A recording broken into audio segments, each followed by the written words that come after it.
तमिलनाडु की राजनीति में इस वक्त एक ऐसा सियासी भूचाल आया है जिसने पूरे देश का ध्यान अपनी तरफ खींच लिया है। एक तरफ कांग्रेस ने करीब 59 साल बाद तमिलनाडु की सत्ता में वापसी की है, तो दूसरी तरफ नई नवेली टीवी के सरकार पर हॉर्स ट्रेडिंग और भ्रष्टाचार के गंभीर आरोप लग गए हैं।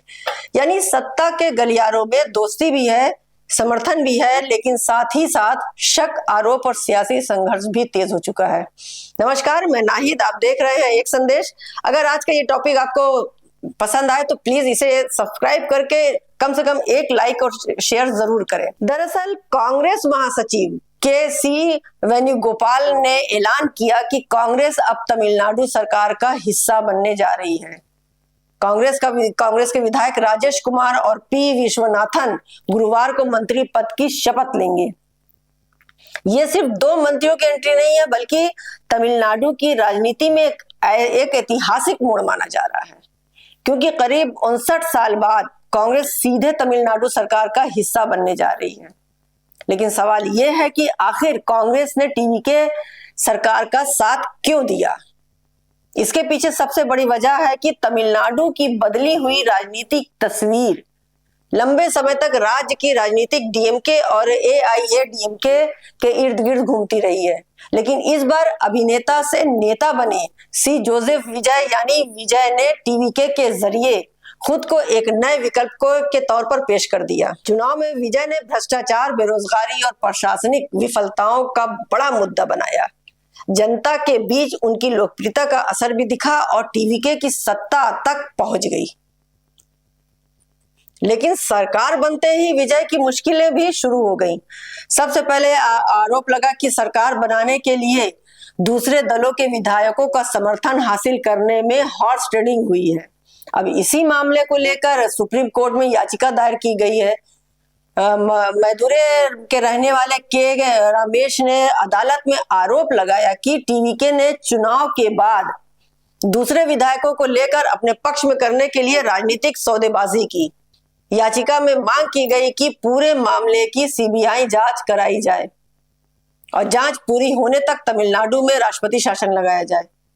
यानी मामला सिर्फ राजनीतिक बयानबाजी तक सीमित नहीं रहा, अब यह कानून और संवैधानिक बहस का हिस्सा बन चुका है।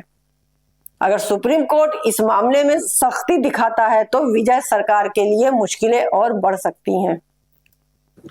हालांकि अभी तक इन आरोपों को लेकर कोई ठोस सबूत सार्वजनिक नहीं किए गए हैं, लेकिन विपक्ष लगातार सरकार को घेर रहा है।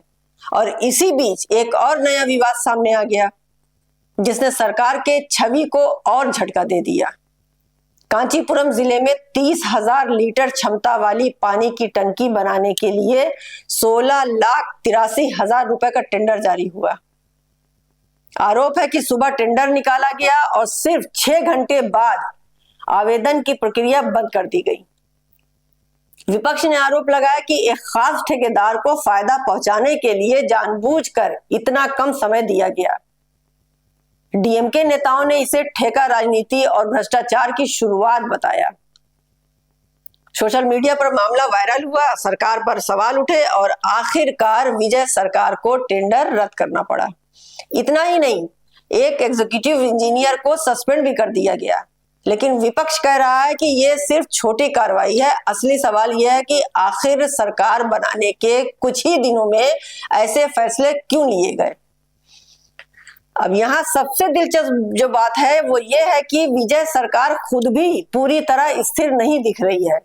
सरकार को बाहर से समर्थन देने वाली पार्टियों में बेचैनी बढ़ रही है।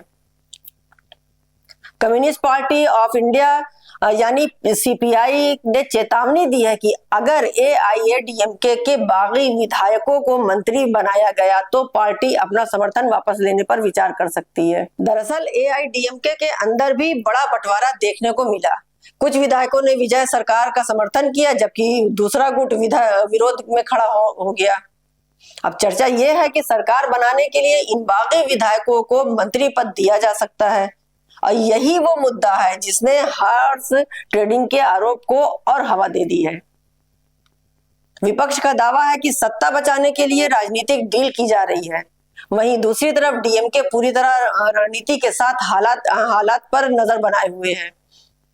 एमके स्टालिन पहले ही कह चुके हैं कि विपक्ष विजय सरकार को कुछ महीने का समय देगा, लेकिन राजनीतिक जानकारों का मानना है कि डीएमके इंतजार कर रही है कि सरकार के अंदर की दरारें गहरी हो ताकि सही समय पर बड़ी राजनीति हमला किया जा सके।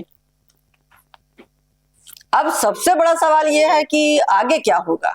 क्या कांग्रेस का समर्थन विजय सरकार को स्थिरता देगा? क्या सुप्रीम कोर्ट में पहुंचा मामला सरकार की मुश्किलें बढ़ाएगा?